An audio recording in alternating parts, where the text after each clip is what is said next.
This is the first century wherein we can literally co-create our future. As educators, how do we do this? Our world has changed so much. We have four main drivers that are changing the world: the neurosciences, information, health and wellness, and new ideas. So much information is exploding all around us. In fact, it's at our fingertips, anywhere, anytime around the world. And so our world has changed, but has education changed? What is happening with education around the world? Are we still teaching like we did in the industrial age? We need to change because our world has changed. Hi, I'm Dr. Jeannette Voss, and I'm the author of Learning Revolution 2.0 and the Self-Learning Method. My other books that I have written, Learning Revolution, which was the first edition, the New Learning Revolution, which was the British edition. So I invite you to this session, whether you're in Pakistan or whether you are someone tuning in. I want to thank you for joining me here. I appreciate that you are probably curious about how to change education as I am. It's a very tough time right now because, on the one hand, we have so much technology, and we as educators, we just don't really even know how to use it. Not only that, our children are exposed to so much technology. And as a result, they're used to having a fast-paced gaming kind of environment in their home time. At least I see a lot of young people having that. So as a teacher and as an administrator, how do we work with this? And what's different between the self-learning method and the conventional or traditional kind of learning method? So I've taught both. And actually, I have to admit that the self-learning method is not very much teaching. In fact, it's facilitation. It's coaching the learner. Because after all, now there are students around the world that already have an AI tutor. They don't have to listen to a teacher all day talking about a subject. They do it on their own time, and they do it with a robot or they do it with a machine. And that is the way our future will be. All of schooling will change. We have to change. And so robots are already self-learners. Are humans, are we self-learners? Yes, we are in an innate way. We all were born to be self-learners. The problem has been that as we went through school, we turned off that self-learning ability. In fact, many, many students that I have met are bored stiff with the typical conventional learning. And I have a mask that kind of displays how they feel. And sometimes when I teach with high school students, especially, I ask them, what do you hate about school? And they give it to me. They hate so many things about school because they have to sit there all day and they're having to work for the test. And yes, they have to listen to a teacher talk most of the day, unless, of course, it's an exemplary school. And yes, there are exemplary schools around the world. I have been very privileged to tour the world. And when my first book sold over 10 million copies, I went to so many countries and I did see some amazing, amazing teachers and amazing classrooms. So not all of the world is still doing the conventional method, the way that was geared to chalk and talk and students sitting there all day long being forced to learn. Yes, forced to learn. That's the conventional, typical method, whereas self-learning method is invitational. So I would like to cover just 6 ways in which the self-learning method is different So just a quick overview here. First of all, self-learning is holographic and it is focused on resourceful state compared to conventional learning, which is focused on testing. Then, secondly, self-learning is really a journey. It's a journey of consciousness, and it has 6 attributes. And we'll go over those attributes in this session. Compared to the conventional learning, again, it is forced learning. Then, thirdly, the integration of every part of us is important with self-learning method. The mental, the physical, the emotional, the heart part, the relational, being in relation with other students and with parents and with us as teachers. And of course, with a divine being, if that is the belief system. So there is a relational aspect and a spiritual one where we are connected to the whole of life and perhaps to the, excuse me, and perhaps to the universe. So there is a different perspective with self-learning method in regards to this holistic kind of approach compared to a segmented approach with conventional learning. In the segmented way, we have math, that's a subject. And yes, we have history, that's a subject. And okay, maybe we have calculus later on. So it just seems to be very segmented. And sometimes teachers don't even talk to each other to see how these subjects relate. And I'll never forget talking to a young man who quit school. He quit high school and he became a builder. And I met him one day and I said, what are you doing now? Well, I'm helping my dad with construction.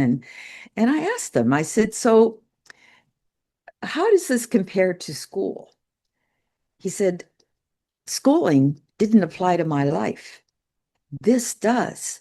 Here, I use the mathematics of schooling. Here, I use the engineering that schooling never addressed when I was there.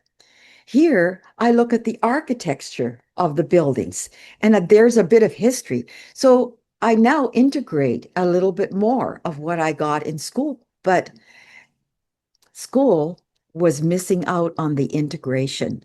So in the conventional learning, it's segmented, but in the integrated way of the mental, physical, emotional, and relational and spiritual, it is completely interrelated. Then fourthly, what's different? The self-learning method has 10 competencies, and yes, they are observable. So yes, as a teacher, administrator, you can observe them in the students. You don't need a test. You can observe them. And yes, that's your test right there. And in the conventional learning, of course, what we have is just one main area of the 10. We, we, we tend to cover content, the content of math, the content of literature, the content of social studies, whatever. So yes, that is important. Yes, but it's only one of the competencies in self-learning. So self-learning is a much broader way of dealing with life. In fact, self-learning is life. That is life. We are all innately self-learners. It's just that it's been squelched most of the time because we are forced to learn. And then the other part that's different with self-learning is that it is performance addressed through habits. Yes, you can look at a person's habits and that will tell you right there whether or not that person is successful in life and whether they are moving forward in their life. And yes, it might not mean that they are successful yet, but if they are moving forward, it will show up. There's always a cookie trail that they leave. You can see their habits, how much time they spent on perhaps self-care or how much time they are spending on their purpose. Those are two of the areas that we look at with self-learning. And so you'll be able to tell whether or not their habit is going towards their goal.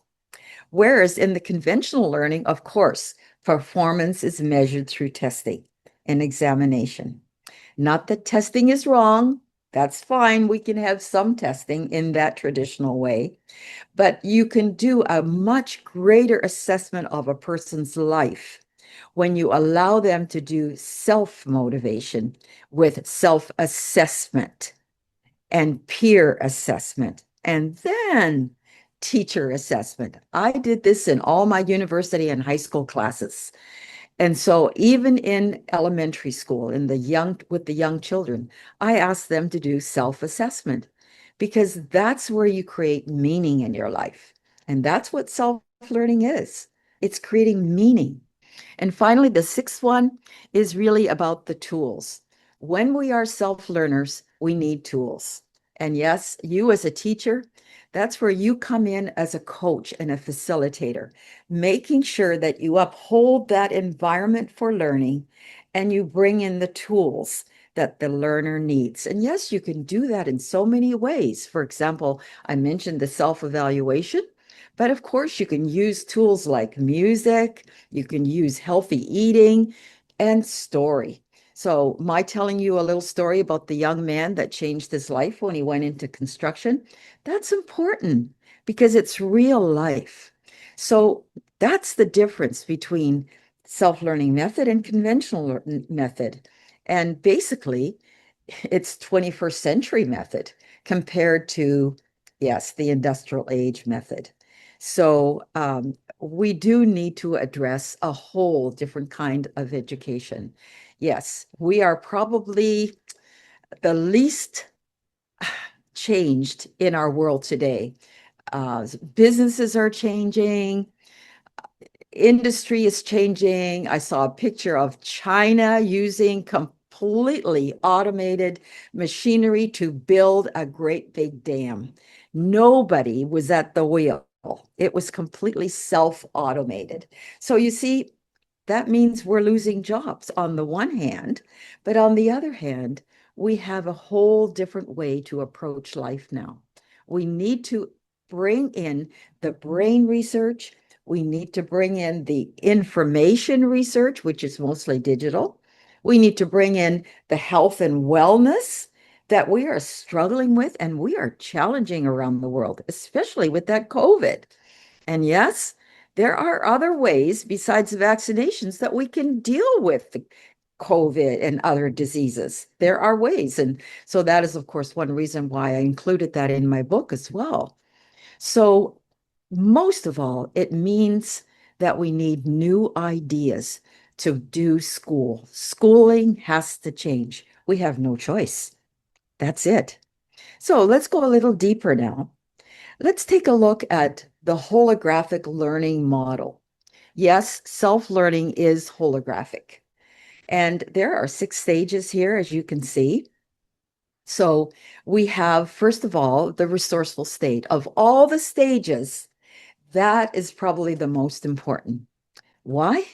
Because if you're not resourceful, guess what? You can't do the rest. The resourceful state is so important. I remember as a child, and I was born in the Netherlands, and when I came to Canada, I remember going to school in first grade, and I was not allowed to go to the toilet because it wasn't recess yet. So that was just the routine, you couldn't get out of your desk. Well, guess what? You are not in a resourceful state if you're sitting there wiggling in a chair and not being able to go to the bathroom. You're also not resourceful if you don't have water with you to drink. Every single desk needs to have some water because your brain needs water to synapse. That's how we think. So it's very important to always have water. Children should be able to get a drink and good sleep. Now, some of the countries around the world that I visit, unfortunately, the parents make them stay up until 12 midnight. Can you believe it? And then these students, they get up at 5 or 6 in the morning. Well, they are not happy students. And in some countries, those are the students that are committing suicide. And yes, they're the ones that find school so terribly, terribly boring. and they just can't get away from the stress. And the parents, unfortunately, think that they will learn more by just putting more time into it. And that's not true. We actually need to have state changes.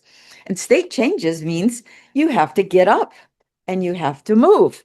And so, one way that I work with movement in the classroom is to do an activity, what I call the cross crawl.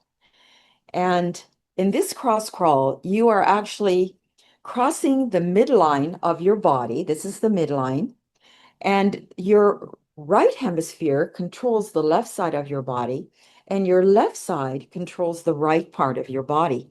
And when you do this kind of activity, and you can use music with it, then you are balancing your brain. It's just a simple activity. In fact, if you are right now, if you have been sitting for quite a while, just take a moment and just do this with me because your body needs a state change every now and then. And that's one way that I create a state change. There are lots of ways to get into a resourceful state. And I would play music here, except that most music is not allowed even for 7 seconds. So it's really better right now that I don't use music because I don't want to get sued. So I'll have to buy some music, I think, for this. But you can use your own music. One piece that I like to use for that is called Sweet Harmony. Another piece that I like to use is My Magic Brain by Glenn Capelli. And it's a really nice song for little children. And you can just do this, cross the midline of the body, and you can even do it from the back. So, for example, you could put your leg up and one leg and then the other one, and then you can cross behind as well as in front. So there are many ways to do it. And you can also cross up like that and cross to the side and to the other side. And then, of course, you can make eights in front of you. So there's many, many ways that you can adapt that kind of centering of the brain. So the resourceful state, which is phase one, is the most important. And you see the others there, explore your learning and think and unthink and practice and apply or reapply and evaluate. Those are all important. Now, the part that is super important for you to know as a teacher is that you can apply this model in two ways. One way is to use the butterfly cycle. Now, yes, there is a butterfly in here. Now, what typically happens in traditional education is that we pull the butterfly out of the chrysalis. Yes, it kind of looks like this. And I have to admit that I used to be this kind of a teacher because that's the way I was trained to be. We were supposed to just pour the learning in. And so it was kind of like this. I have a brain here that's in a bowl. And as you can see, there's my brain. Now, in the traditional way of learning, we pour the learning in, and yes, and then we spit it out on the test. And with going back to that butterfly now, that is really in this chrysalis, and of course it's a toy. My grandson loves this. And so here's what we do typically in the traditional way. Come on, we're going to have a test on Friday. Get out. Just start learning here and start studying until it's 12 o'clock midnight. And then you get to go to bed and you get up at 5 o'clock in the morning to study again. Just hurry up and get out. What happens in real life if we would do this to a butterfly? I mean, really, it would die. It would die. And that is exactly what happens to students. And this is why. This is exactly why we have students that just do not want to be in school, or they start behaving in difficult ways because they feel like they've been pulled, they've been forced to learn. Instead, with this cycle of learning like the butterfly, it's the gentle evolvement. It's just progress little by little steps. And yes, in the exploration stage, you are just exploring and playing, even playing with concepts like Einstein did. You know, actually, studying shouldn't be all work. Studying should also be play. Yes, Einstein played with his learning. He imagined things. He was daydreaming. That was part of his way of learning. And when I was a young girl and had to learn English, and by the way, I was born Dutch. And so when I came to Canada, I now live in the United States and also have lived in New Zealand. But it was just so different for me to be forced to learn, just like I was showing you. Hurry up, do what you're told, and just sit there and listen. When I was in kindergarten, I was not allowed to explore, and that was in Holland, in the Netherlands. I had to sit there with my hands folded, and when I talked, the teacher put my face onto the chalkboard, and she drew a circle on the chalkboard, and I had to put my nose there and stay there for about an hour. That was the punishment for talking. There was no allowance for exploration, nothing. And unfortunately, as I have traveled around the world with my book, I still have seen a lot of students still sitting in desks all day long, practically. Yes. And they are listening to a teacher, thinking that that is the best way to learn. It is not. The best way to learn is through engagement with the learning process and play. Play is one of the ways to engage in that process. So, Dr. Peter Gray from the University of Boston mentions how important play is. And even at the high school level, I myself have really learned something about play and exploring with learning. I thought that I would use a negative anchor in the room in order to help students realize the difference between good behavior and behavior that was unwanted. And so one day I purchased a toy called a snake pit, and I put it into the negative corner of the classroom. Well, what happened? Instead of my being able to use that as a negative corner, what happened was the students just started to play with it. This was 15-year-old, 16-year-old young people. And I thought, yep, they still like to play. And that was the biggest lesson for me, starting to play with my class. And so when I was teaching writing, I started using a ball. When I was working with very young children, I had a big ball in the room. Yes. And from time to time, if somebody needed a break, they would be able to go onto that ball. So it looks something like this. And of course, you can just lean on that ball in any way with your whole body or just with your head, or maybe just even hold the ball. Or why not have some toys? Or why not even have a very nice dog in the classroom where children can pet the dog? There are so many ways where we can have the avenue of play, engagement with real life. Real life is what classrooms need to become. And then we can also think about life and unthink, and we can start to practice it and reapply it and evaluate it, best of all through self-learning, best of all through doing the self-evaluation. How am I doing? What did I learn today? Can I apply this to my life? How do I feel about this? And so typically at the end of every day when I'm using this model, and by the way, there is an additional way to use this model besides the butterfly with the caterpillar way. The other way is simply accessing any point at any time. So if in my lesson plan, I only got done with phase one and phase two, and then it's time to go home, I might just skip all the way to phase six, evaluation at the end of the day, and say to my students, what did you learn today? And I would get some sort of a ball, or maybe I would pass something around like, well, maybe even this this particular little prop that I have. I would pass it around and I'll throw it at somebody and say, okay, what did you learn today? And if you don't want to say anything, it's okay, no penalty.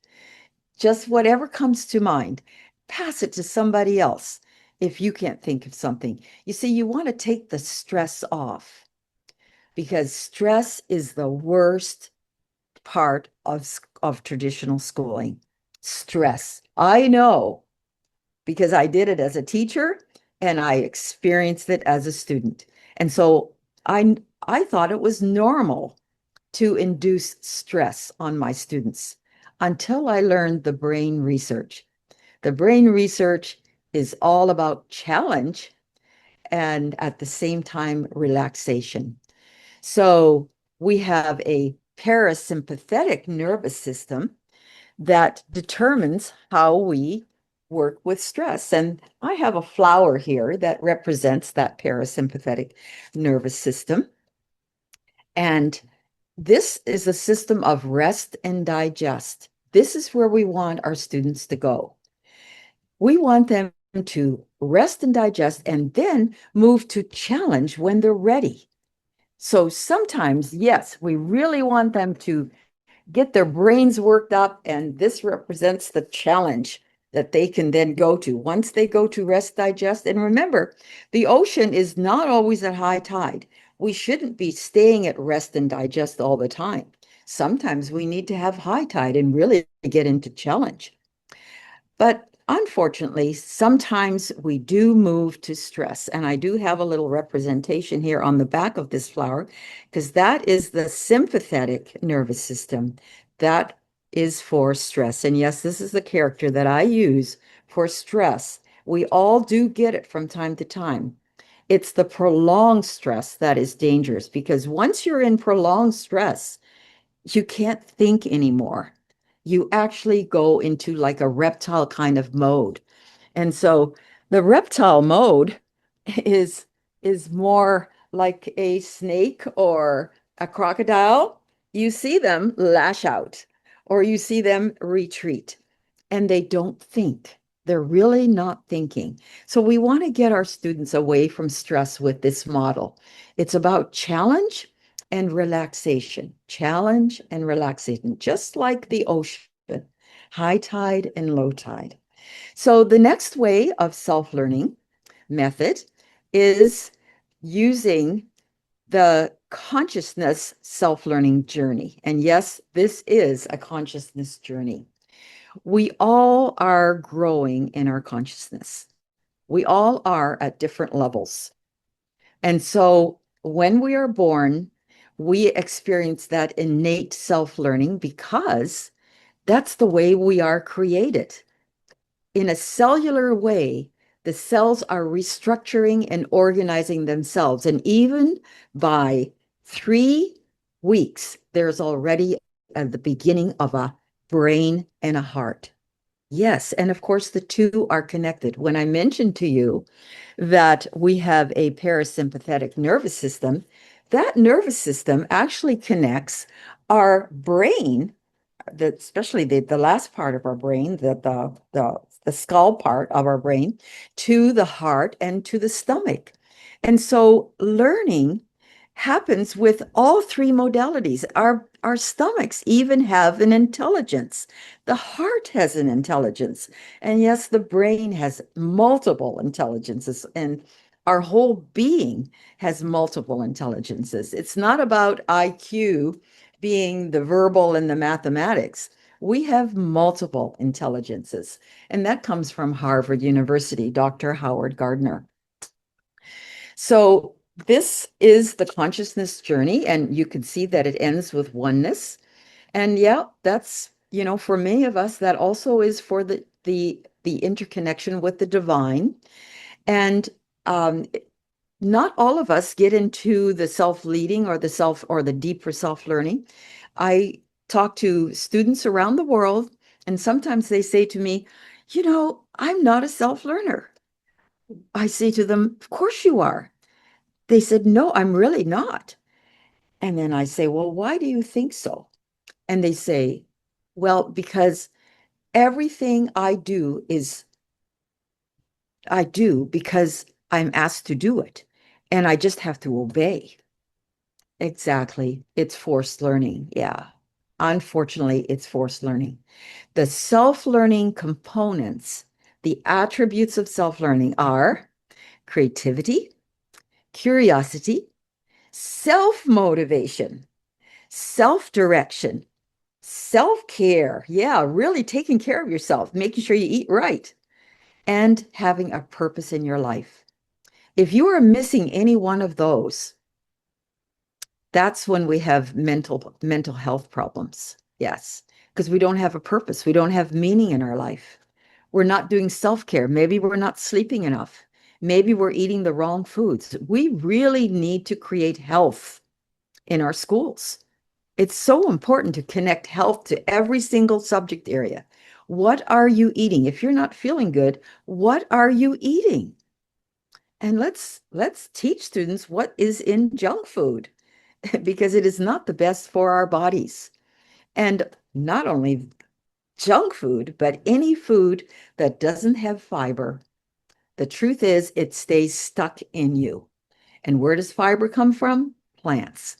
So that is your best source of food, plants. And of course, that is nature.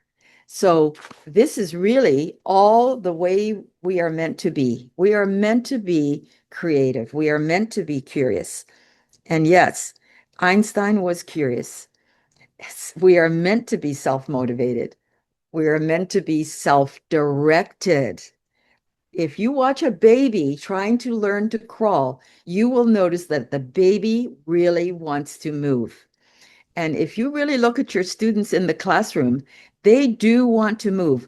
Most of our brain has to do with movement. Did you know that? We have a motor cortex, we have a cerebellum, and actually, whenever you do any kind of movement in the classroom, you are using most of the brain. We need to do much more movement in the classroom.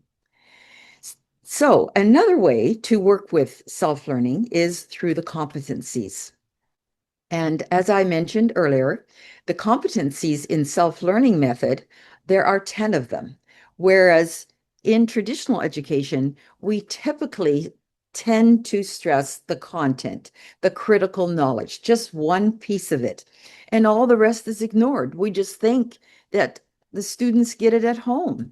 We just figure out, well, all right, they work with their minds at home and they work with social things at home. They don't necessarily. They need life skills in schools.